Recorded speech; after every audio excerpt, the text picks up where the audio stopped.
Ayun mga idol, magandang umaga. Nandito tayo ngayon sa mekaniko. Babaklasin na kasi niya, hindi niya mabaklas. Gawa ng iba yung puller, yung itsura ng puller. Ayan. Gagawan muna natin to ng pambaklas niya. Ayan. Kasama ko yung bago kong tornero. Ayan. Si King Albert. Pasusukatan natin yan, tapos pagagawan natin ng puller para matanggal tong magneto.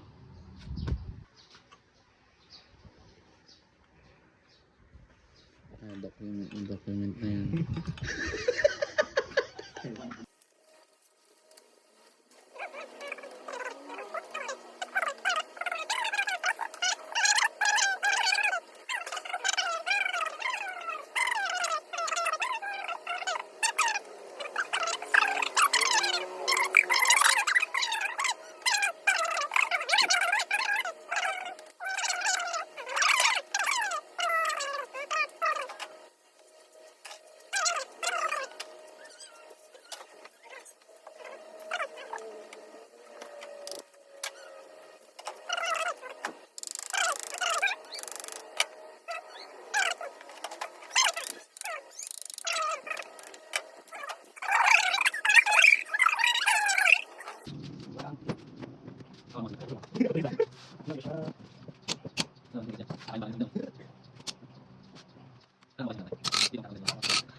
Meron parang Yamaha din.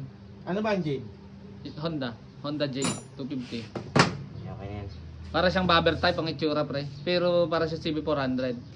Kapatid nun. Pag-uwiin. Ang gagaling ng 250 dati eh. Kung nabuksan na to, hindi mo sobrang tigas. Bibidyohan ko pag pinupukpok mo. Pinukpok mo lang yung binili natin kahapon. Try mo. Wala, hindi kaya. Sige. Nako. Nako, pinukpok na po. Oy! I-bash nyo na. Kaya mo, welding ko na lang pag nabangal pre. Huwag kayo matatakot mag-pokpok kasi may taga. Hindi nga naman nawa.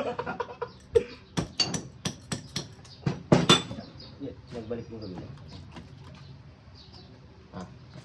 Ano, di dyan? Wait lang. Tagal ko lang muna. Huwag ka magsasama. Ano yung cellphone mo ba ang video? Oppo. Reno 5. Reno 5 lang yan? Ay, hindi. Reno 10 pala. Ay, yung bago. Ngayon makikita nyo mga idol, napakaraming tutong-tutong niyang head niya. Halatang Makikita nyo. kabubukas lang to? In-overhaul to? In-overhaul nila tapos nilagyan nila ng mga liquid gasket, yung gasket maker. Ano makikita nyo. Singaw sa mga ano pre? Wala Kasi namang ano. ano ba? Buti na lang nakarating pa rin sa atin ng maayos, umaandar, hindi Pre, tulak ano. singaw Pero ang mga ano, okay pa rin naman para siya. space. Bahala na silang ayusin na. Sana mapatino natin yung motor na yan. Magre-replace ng tayo. hindi basta mapatino lang, okay na yan. Go. So ayan, nabaklas na natin yung cylinder head nitong ZIL 250. Kung makikita nyo, grabe yung overhauling gasket na hindi pinalitan. Ang ginawa, sinilant lang ng sinilant, liquid cooled to.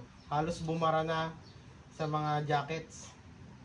So ang gagawin natin talaga dito, papalitan natin to ng bagong cylinder head gasket, tsaka lahat ng overhauling gasket, tapos i-resurface natin to para wala nang sisingaw at hindi na tayo maglalagay ng gantong kakapal na pandikit para maiwasang bumara sa mga water jacket.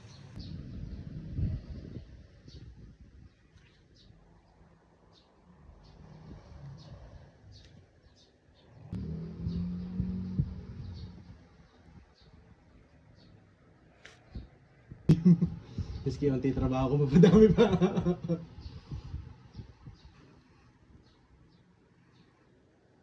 Game.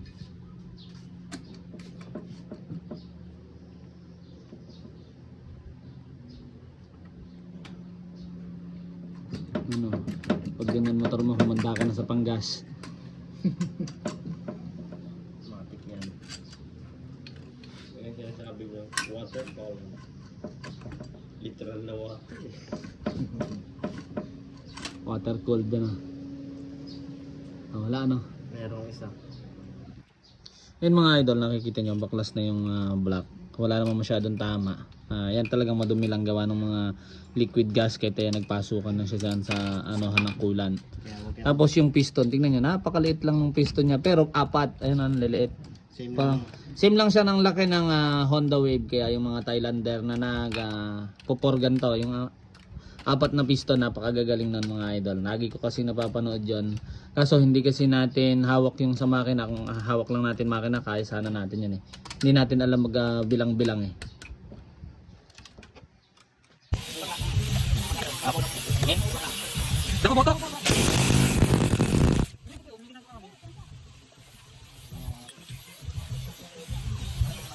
Special cooler mga idol. Flash release.